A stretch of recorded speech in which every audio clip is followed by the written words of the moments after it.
오늘 말씀은 일어남이라는 주제로 같이 말씀을 나누고 싶습니다. 하나님께서 우리의 삶의 자리에서 우리가 일어나 걸어갈 수 있기를, 또 그 일어남을 통하여서 이 땅에 하나님의 원하시는 목적과 이유가 이루어지기를 주의 이름으로 축원합니다. 아멘. 우리 다시 한번 권면하고 도전합니다. 우리가 살아가던 자리가 있지만 그 속에서 주님 때문에 일어나 걸어가고, 그 속에서 하나님이 목적하시고 이유하신 것들이 완전히 이루어지는 축복이 충만하기를 소망합니다. 아멘. 오늘 우리가 만나는 이야기는 사도행전 중에서 베드로와 요한이라는 제자들이 그들의 습관을 쫓아서 성전에 들어가서 기도하는 그 시간을 인하여 일어난 사건입니다. 그들은 매일같이 제9시 성경에 있는 시간에다가 6을 더하면 오늘날 시간으로 쉽게 환전이 되어집니다. 오후 3시 정도에 그들은 그들의 삶의 자리를 기도의 자리로 항상 기도하던 습관이 있었습니다. 그때는 사실은 아침과 저녁에 예배하고 제사하는 그들의 시간이기도 했었습니다. 어쨌든 매일같이 성전에 올라가서 기도하던 그때에 어느 날 성전 앞에 아름다운 문이라고 소개되어져 있는 그 자리에 어릴 적부터, 아니 엄마 뱃속에서부터 태어나서 한 번도 걸어보지 못한 안전뱅이가 앉아있는 것을 보게 됩니다. 그리고는 그 사람에게 말합니다. 은과 금은 내게 없거니와 나사렛 예수 그리스도의 이름으로 명하노니 일어나 걸어라. 그렇게 말씀을 전할 때에 그의 삶의 자리에 신기하고도 놀라운 일이 일어나게 됩니다. 그가 그 자리에서 일어나 걸어가게 된 거죠. 걸을 수 있는 분들은 축복인 줄로 믿으시기 바랍니다. 기적 같은 일들이 성경에 일어났는데 이미 걸을 수 있는 분들은 이미 그 축복을 받은 줄로 믿습니다. 이 사람의 입장에서 보면 정말 충격적인 일이죠. 이와 같은 사건이지만 우리가 조금 이 말씀의 의미가 무엇인가를 시대적 언어 속에서 살펴보면 좀 더 쉽게 알아볼 수 있습니다. 당시는 로마 시대였습니다. 로마 시대는 제일 중요한 게 보이는 외명과 그가 가지고 있는 힘과 능력이었습니다. 어떤 옷을 입느냐, 그래서 옷의 색깔, 화려함, 보이는 장식, 그리고 그가 할 수 있는 힘으로 나타낼 만한 상징물이 수많은 조각이 로마에는 대단히 중요했습니다.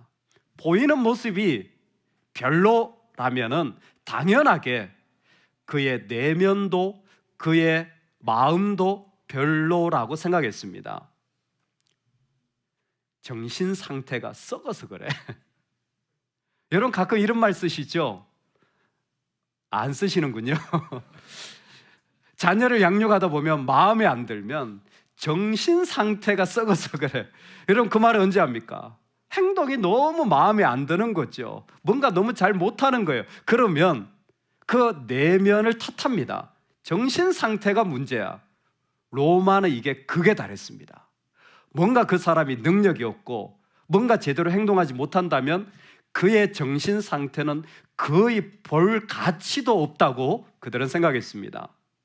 반면에 유대인들도 이렇게 어릴 때부터 무엇인가 장애를 입거나 행동을 하지 못하거나 무슨 능력이 없다고 생각되어지면 가지는 관점이 있었어요.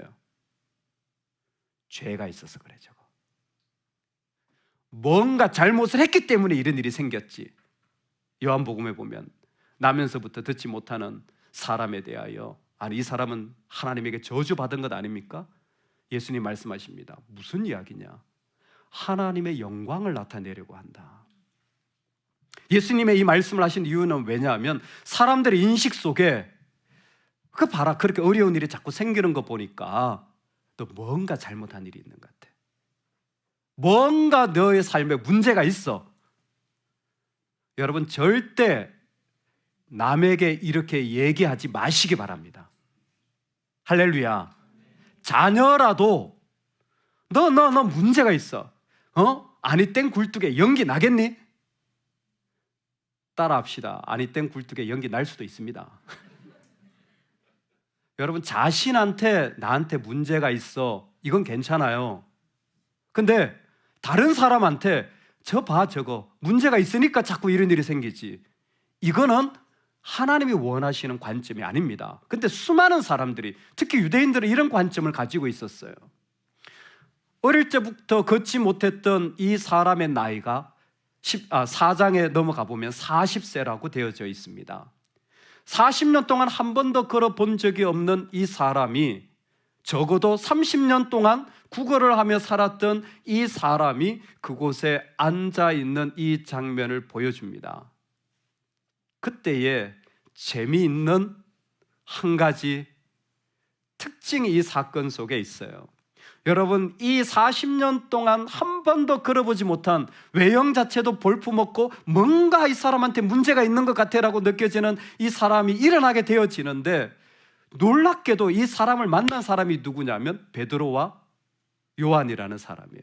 제자들이죠. 근데 베드로와 요한은 여러분 원래가 유대인입니다. 이 사람들이 유대인들이에요. 유대인이라는 특징이 있습니다. 어머나, 제가 너무 쉬운 이야기를 했나요? 이 사람들 유대인이라니까요. 여러분, 유대인들의 특징이 있어요. 태어나면서부터 유대인들은요, 태어나면서부터 어디를 갑니까? 성전을 갑니다. 태어나면서부터 유대인인 사람은 태어나면서부터 성전을 가요. 이게 어릴 적부터 양육받는 방법이에요. 어릴 때부터 계속 성전에 가서 제사하는 게 이들의 일상이었습니다.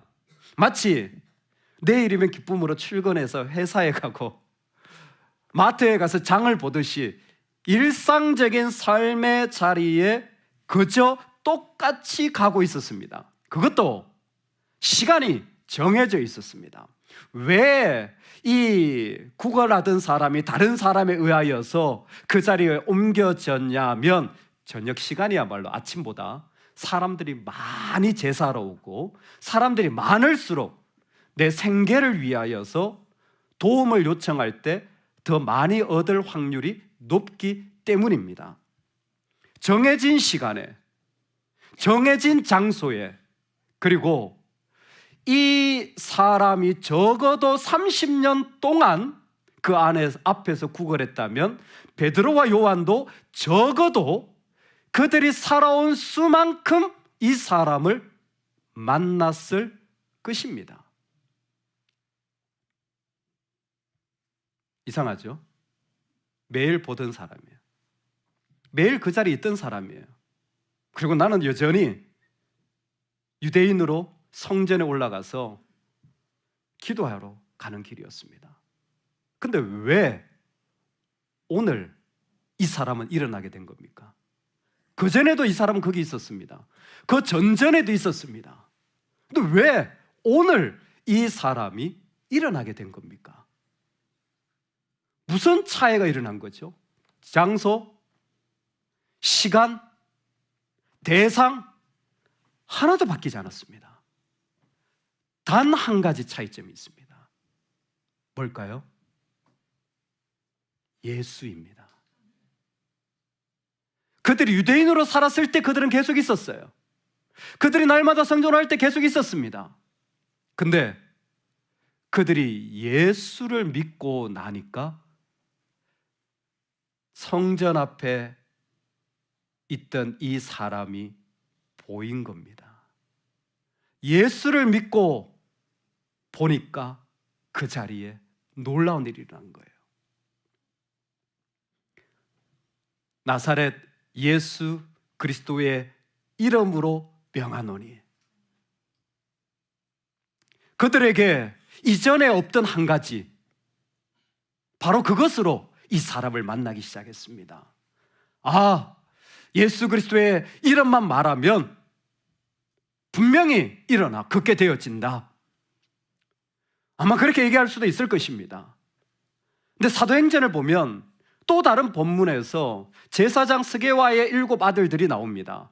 이 사람들도 예수의 이름으로 귀신을 쫓아내려고 하는데, 재미있는 건 귀신을 쫓아내려고 하다가 오히려 자기가 귀신에 씌이게 됩니다. 귀신이 뭐라고 말하냐면, 야, 내가 예수도 알고 하나님도 아는데 너희들은 누구니? 이 바보 같은 녀석들 하고는 거기 쏙 들어가 버려요. 귀신 씌워버려요. 그렇게 보자면 여러분, 예수의 이름을 말한다고 안전뱅이가 다 일어나는 건 아닌 것 같아요. 예수 이름을 말한다고 우리의 문제가 다 해결되는 것 같지도 않습니다. 예수 이름을 말할 때 그런 일이 일어날 수도 있고 그렇지 못할 수도 있는 것 같습니다. 그렇다면 오늘 우리에게 내가 가지고 할 수 없었던 이 자리에서 주님이 나를 일으키실 때 무엇을 보게 하시느냐? 예수의 이름이 아니라 예수님 그분이 함께 계심을 알으라는 사실입니다. 예수님 그분이 지금 이곳에 있어 라는 것을 이 병자가 일어나는 사건을 통하여 우리가 반드시 알아야 될 중요한 자리를 소개하고 있습니다. 일어난다라는 것 너무나 흥분되고 감사한 일이죠. 그런데 베드로와 요한의 앵글에서 보자면 지금 내가 너한테 줄 수 있는 것은 여기에 예수님이 계시다라는 겁니다. 지금 이 자리에 예수님이 계셔. 나도 예전에 몰랐어.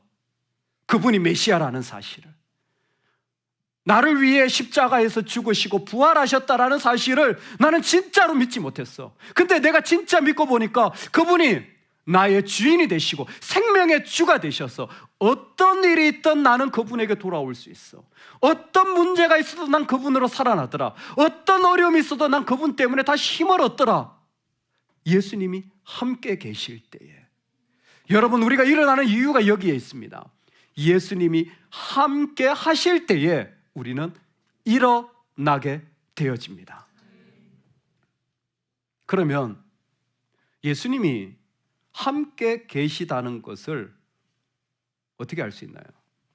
아, 예수님이 함께 계시니까 내가 고통당했던 이 문제가 해결되어 질 때 예수님이 함께 계시는 걸 알게 되는 겁니까? 아, 예수님 함께 계시다는데 마치 컵을 보듯이 예수님 여기 계시네. 눈에 보이면 좋은데 예수님 함께 계시는 걸 어떻게 압니까? 목사님 계시네요.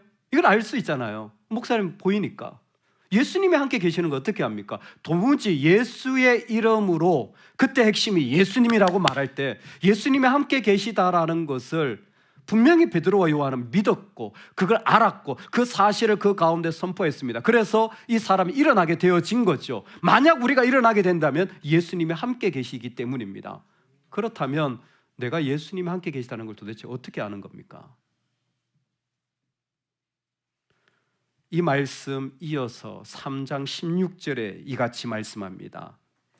예수로 말미암아 난 믿음이 너희 모든 사람 앞에서 이같이 완전히 낫게 하였느니라. 아멘.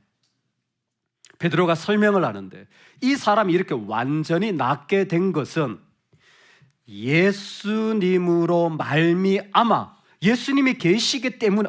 예수님이 계신 걸 어떻게 알아요? 예수님 때문에 뭐가 생겼어요? 믿음이 생긴 겁니다. 예수님 때문에 믿음이 생긴 거예요. 예수님 때문에 그 안에 내가 어떤 삶의 자리에 있더라도 믿음이 일어난 겁니다. 여러분, 예수님이 계시면 믿음이 일어납니다. 예수님이 계시면 내 안에 문제가 해결되는 것보다 더 놀라운 믿음이 일어나요. 예수님이 안 계시면 믿음이 안 생깁니다. 교회 갈 마음도 안 생겨요. 예배를 드리고 싶은 마음도 없어요. 그런데 이상하게 나는 예수님을 잘 몰라. 그런데도 불구하고 예배도 한번 드려봤더니 마음이 이상하네. 예수님에 대한 생각이 나요. 교회 한번 가볼까? 뭐예요? 예수님 때문에 믿음이 일어나고 있는 겁니다. 나는 믿음이 뭔지도 모르는데 그걸 믿음이라고 말하지 않더라도 예수님은 우리에게 믿음이라는 것을 허락하여 주시는 분이에요. 가끔 우리가 살아가면서 좀 고민할 때가 있습니다. 아니, 내가 하나님을 섬기며 살고 싶은데 또 내가 살아가야 될 직장의 일들도 있고 장도 봐야 되고 애도 키워야 하는데 도무지 뭐가 먼저이고 뭐가 옳은 건지 잘 모르겠다고 이렇게 고민될 때가 참 많습니다. 예. 제가 그럴 때마다 참 저도 안타까운 게 왜 꼭 어려운 질문은 저한테 하시는 겁니까? 그냥 밥 먹을 때 좀 저를 불러주세요.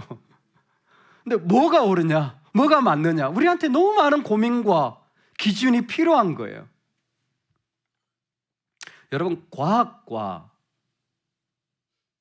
신을 믿는 신앙의 차이점을 아세요?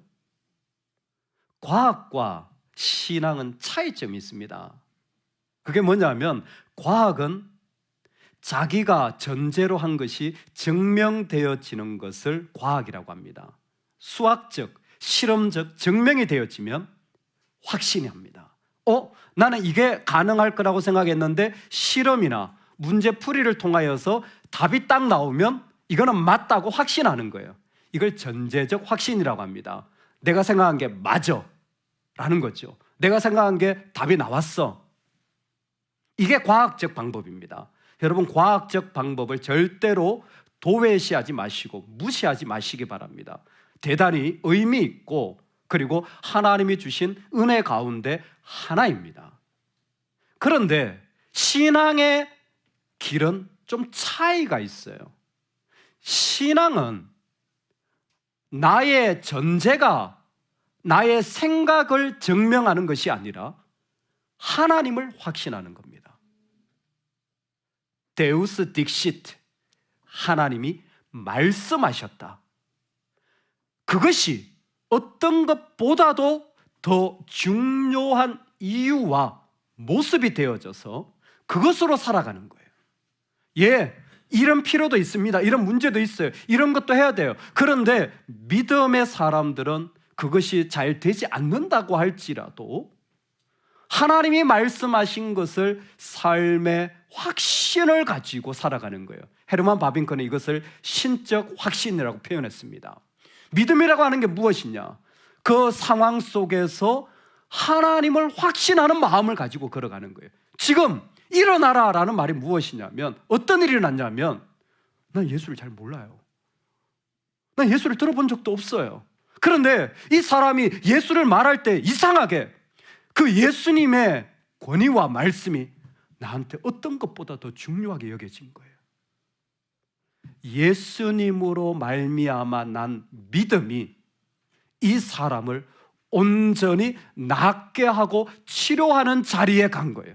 치료가 중요한 게 아닙니다. 문제 해결이 아니에요. 이 사람에게 일어난 것은 믿음이 생긴 거예요. 어떤 믿음? 하나님의 권위가 가장 중요하게 선포되어진 거예요. 여러분, 우리 삶에 우리가 일어나는 이 자리를 하나님은 지금도 우리 가운데 원하시는데, 왜요? 하나님의 다스림을 통하여 그분의 권위가 내가 가지고 있는 문제와 아픔보다 더 중요하게 선포되어질 때 우리는 그 속에서 어떤 문제에서든 일어날 수 있게 되어집니다. 과학적으로 살면 문제가 해결되어지지 않으면 아무것도 못해요. 내가 이 부분이 해결되어지지 않으면 나는 아무것도 확신할 수 없는, 증명할 수 없는 무가치한 인간이 되어져요. 너무 안타깝죠. 돈을 못 버니까 가치가 없어요. 일을 잘 못하니까 가치가 없어요. 사람들이 원하는 만큼 기대에 못 미치니까 가치가 없어요. 소유가 안 되니까, 명예가 없으니까 가치가 없어요. 다 과학적으로 옳은 말입니다. 하지만 신앙은 아닙니다. 아무것도 해결되지 않더라도 그 주님이 내 안에 고백되어질 때 그것으로 내 인생에 다시 일어나는 축복이 있는 겁니다. 그것으로 다시 일어나는 은혜를 누리는 거예요. 지금 그 일이 일어난 거예요.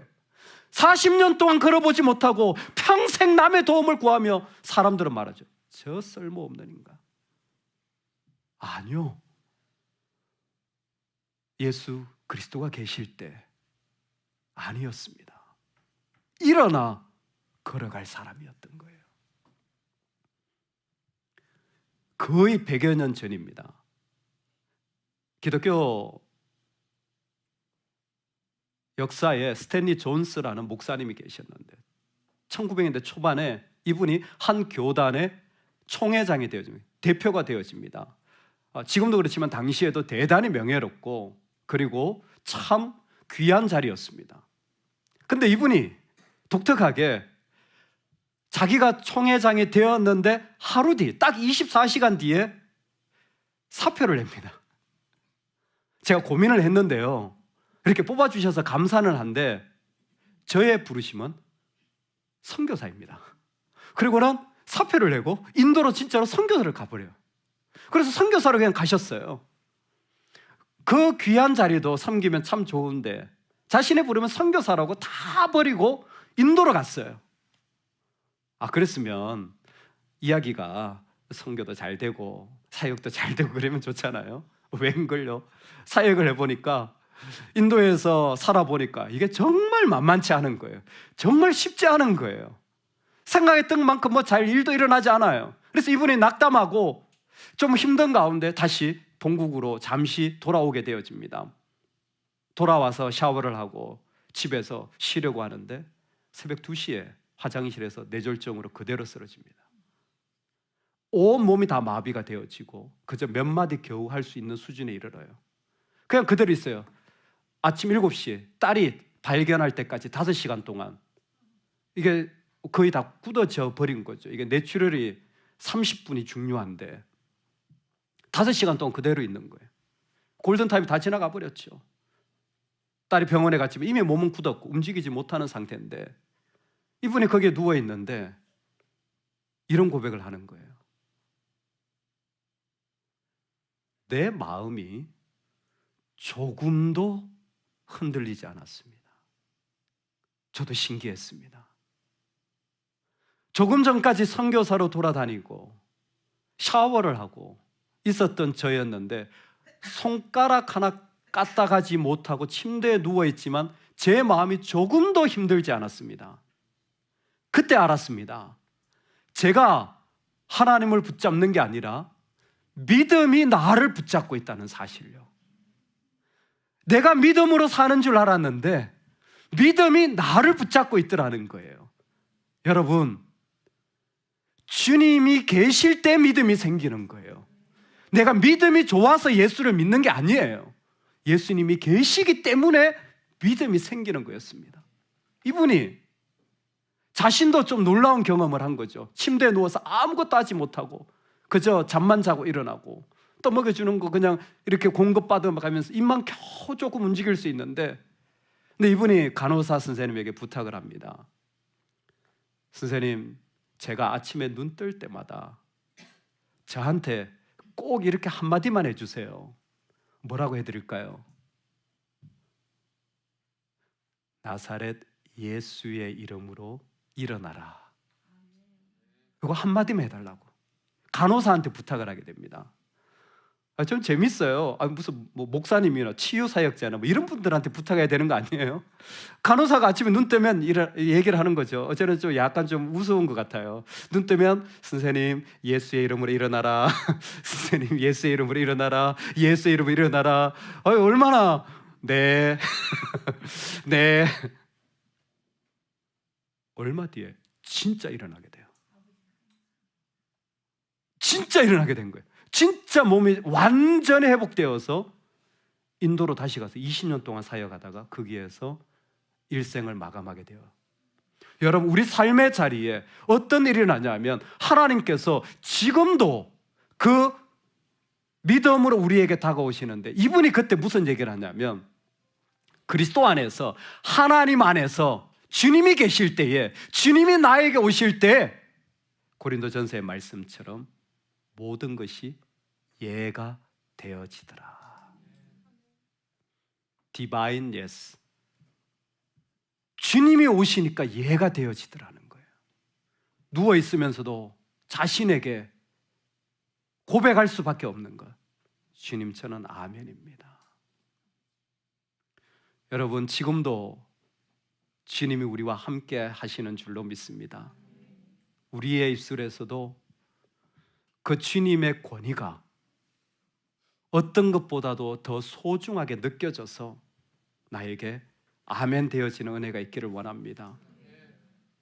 그럴 때에 왜 이런 일들을 보여주십니까? 예수님 때문에 믿음으로 생긴 것이 뭐가 중요하다고? 예, 중요합니다. 예수님 때문에 믿음을 가지고 예하는 삶이 참으로 중요합니다. 왜냐하면 두 가지 이유 때문입니다. 첫 번째는 예수님 때문에 믿음을 가져 일어나게 되어질 때 여러분, 우리 안에 죽었던 모든 것들이 살아납니다. 죽었던 모든 것들이 살아납니다. 7절 말씀에 오른손을 잡아 일으키니 발과 발목이 곧 힘을 얻고, 아멘. 그동안 발하고 발목이 있었어요. 아무런 기능을 하지 못했습니다. 없었던 게 아니에요. 근데 죽어 있었던 거예요. 죽어 있던 그 발과 발목이 육체적으로 기능을 다시 하게 되어진 겁니다. 죄로 말미암아 죽었던 우리를 살리셨느니라라는 말씀은 진짜입니다. 죽었던 자리들이 믿음으로 말미암아 다시 일어나서 우리로 하여금 그 자리에 살아갈 수 있도록 주님은 지금도 부르시고 계신 거예요. 여러분, 오늘도 예수님이 함께 계실 때 우리 안에 그와 같은 놀라운 일들이 일어나는 겁니다. 죽었던 자리들이 살아나고 죽었던 것들이 일어나서 생명력을 가지는 거예요. 그래서요, 믿음을 가지면 저주스러운 자리가 축복으로 바뀌어지는 거예요. 잘 구별해서 들으십시오. 다 축복받는다는 게 아니에요. 믿음의 사람에게 약점이, 부족함이, 가지지 못함이, 상처받음이, 실패함이 오히려 하나님 나라를 위하여 강함으로 주님이 세워주시는 거예요. 왜? 모든 죽었던 것들을 주님은 지금도 그 믿음을 통하여 다시 살려주시기 때문입니다. 모든 어려웠던 자리를 주님은 지금도 다시 일으켜 주시기 때문입니다. 죽었던 것들이 얼마나 많은지 몰라요. 40년 동안 미문에 있었습니다. 누구도 보지 않았어요. 근데 유대인 중에 두 사람이 예수님을 만나게 되고 믿음을 가지게 되었습니다. 그를 도와줄 수도 있었지만 그보다도 더 중요한 예수와 함께하는 이 믿음을 나누게 되어졌습니다. 여러분, 이게 지금 무슨 일이 나는 줄 아세요? 믿음으로 내 영혼이 살아날 때 다른 사람의 아픔과 고통도 보이기 시작해요. 그리고 그들도 살아나는 겁니다. 죄인은 공감이 안 됩니다. 죄인은 함께 아파하는 것이 안 됩니다. 저는 교인이건 교인이 아니건 상관없습니다. 죄로 물들어 있다면 같이 아파하는 게 안 되는 거예요. 한나 아렌트라는 사람이 히틀러를 위시하여 수백만을 죽인 나치 전범들을 재판하는 자리에서 아이히만이라는 히틀러의 명령을 직접적으로 받아가지고 600만을 죽이라고 명령했던 그 사람을 잡아다가 재판할 때 잡아보니까요, 애 키우고 아버지로 집에서 너무 잘 살고 있는 거예요. 직장 다니면서. 그 사람 때문에 수백만이 무참하게 죽었는데 아무렇지도 않게 잘 살고 있는 거예요. 그래서 한나 아렌트가 한 유명한 말이 악의 평범성이라는 말을 했잖아요. 우리가 생각할 때는 특별한 사람이 악하다고 생각하지만 아니요, 악은요 그냥 너무 일상적으로 곳곳에 있더라는 거예요. 아무렇지도 않게 있는데 놀라운 게 뭐냐면 이 사람을 재판하면서 느꼈는데 이 사람은 하나도 자기 때문에 죽은 사람에 대하여 슬퍼하거나 아파하지 않더라는 거예요. 조금도 그것에 대하여 후회하거나 미안해하지 않더라는 거예요. 악은 공감이 안 됩니다. 죄인은 함께 아파하지 못해요. 여러분, 그래서 주님이 믿음으로 우리에게 오시는 겁니다. 어려운 사람이 있으니까 도와주라고요? 그건 사회복지센터가 하면 돼요. 아픈 자들이 있으니까 필요한 거 채워주라고요? 예, 한 번쯤 잘해서 죄송합니다만 그냥 싸구려 위로받을 수 있습니다. 그것조차 안 한다면 그건 더 나쁘겠죠. 그런데요, 신앙인들에게 하나님이 말씀을 하시는 것은 우리는 하나님 때문에 하는 겁니다. 주님 때문에 이 땅에 나아가 주님의 아파하시는 마음으로 하는 거예요. 그래서 내가 이만큼 그냥 신앙생활하고, 여러분, 이게 안 됩니다. 하나님을 제한할 수는 없어요. 하나님은 우리로 죽어있는 모든 자리에 들어가길 원하십니다. 하나님 우리로 아파하는 모든 자리에 들어가 그 가운데 함께 살아나길 지금도 원하고 계십니다. 왜 믿음이냐고요? 죽었던 것이 믿음으로 살아나게 되고 그 한 살에 살아나게 되므로 또 다른 사람이 살아나는 역사를 지금도 일으키시기 때문에. 왜 믿음이냐고요? 두 번째, 찬양할 수 있기 때문입니다. 믿음의 사람만이 자유하게 되어집니다. 뛰어서서 걸으며 그들과 함께 성전으로 들어가면서 걷기도 하고 뛰기도 하며 하나님을 찬송하니 모든 백성이 그 걷는 것과 하나님을 찬송함을 보고 그의 마음에 일어난 일이 뭐냐면 걷는 거예요. 그의 몸에 일어난 게 걷는 겁니다. 그러나 그에게 더 놀라운 게 일어났는데 하나님을 찬송하는 거예요. 여러분, 이 사람이 그 앞에, 교회 앞에, 성전 앞에 40년을 앉아 있었어요. 지금도 동유럽을 여행해 보시면요, 성당 앞에 집시라든지 구걸하는 분들이 수없이 앉아 있습니다. 수없이 앉아 있어요. 여행을 안 가보셔가지고 많이 앉아 있습니다. 너무너무 많아서 조심스러워요. 한 분을 도와드리잖아요, 수십 명 달려들어요. 근데요, 그 앞에 앉아 있잖아요, 다 들려요. 다 들려요. 다 알아요. 뭐 하는지. 한 번도 찬송하지 않았어요. 제가 다르게 설명해 볼까요?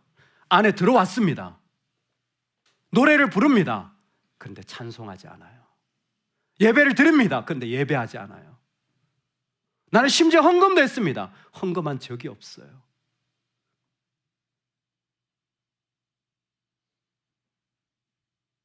하나님으로 내 영혼이 자유하는 겁니다. 그게 이 위문에 앉은 자가 부른 노래예요. 진리가 너희를 자유케 하리라. 내 삶의 모든 것을 하나님이 주셨다는 것을 알기에, 하나님이 주신 것으로 내가 부를 노래를 그는 멈추지 못한 것입니다. 하나님 나에게 이걸 주셨는데 어떻게 내가 가만히 있을 수가 있어? 적당이라고요? 내가 이런 슬픔이 있기 때문에, 실패가 있기 때문에 나는 이만큼밖에 안 된다고요? 아니요. 믿음은 우리를 모든 것에서 자유케 해주시는 거예요. 주님이 나한테 찾아와 주시기 때문에. 그 찾아와 주시는 주님으로 인하여 내 영혼은 말할 수 없이 어떤 것에도 구속받지 않고 자유롭게 주님을 노래하는 겁니다. 마음껏 주님을 부르며 살아가는 인생이 되시길 원합니다. 그게 진짜 축복된 인생이에요. 이 세상에 이것도 되고, 예, 하나님 그것도 도와주실 수 있어요. 그런데요, 그 끝이 없어요. 문제 해결은 끝이 없습니다. 우리의 욕심은 끝이 없기 때문에. 그러나 진리로 자유케 되어질 때 그 영혼은 그 은혜 속에 살아가는 거예요. 성경에서 제일 긴 성경이 시편 119편입니다. 집에 가서 한번 읽어보시면 읽으시다가 주무시는 은혜가 찾아올 겁니다. 176절까지 있어요. 얼마나 긴지. 근데 그 한 편의 말씀에 주옥 같은 말씀이 참 많습니다. 고난받는 것이 내게 유익이라. 이로 말미암아 내가 주의 율례를 배웠나이다. 고난이 어떻게 유익이 됩니까? 그때 배워지는 게 있더라고요. 진짜 하나님을 알게 되어진다는 게 그 고백이에요. 여러분, 근데 그 고백의 마지막이 정말 잊을 수가 없어요. 하나님 어떤 분이시냐면, 하나님에게 어떤 기도를 하냐면, 잃어버린 양 같은 자를 찾아와 주시는 하나님으로 고백해요. 내 고난도 당하고 삶도 살아봤는데 내가 너무 많이 길을 잃어버리고 내가 너무 많은 어려움을 당하는데, 이 시편 기자는 뭐라고 말하냐면 나를 찾아와 주시는 주님을, 나를 만나 주시는 그 주님, 그 주님을 마음에 보고 느끼는 거예요. 그때 누리는 감격과 기쁨과 내가 그분 앞에 나아가는, 내가 드리는 노래, 내가 드리는 헌신, 내가 결단한 삶, 그 삶의 영광스러움을 알기에 하나님 앞에 또 찬양하고 고백하며 나아가는 겁니다. 사랑하는 여러분, 오늘 우리가 주님 앞에 방황하며 살아가는 인생일 수도 있겠지만 주님은 지금도 우리를 권면하십니다. 내가 너와 함께한다. 일어나라. 너의 자리에서 너는 일어날 수 있어. 왜냐하면 나 때문에 믿음이 일어날 거거든. 그리고 그 주님을 만났을 때 우리의 죽었던 어떤 자리, 아팠던 어떤 자리들도 다 살아 하나님이 영광스럽게 우리가 부를 노래 가운데 초대하시는 그 은혜, 우리 모두가 누릴 수 있기를 소망합니다. 아멘.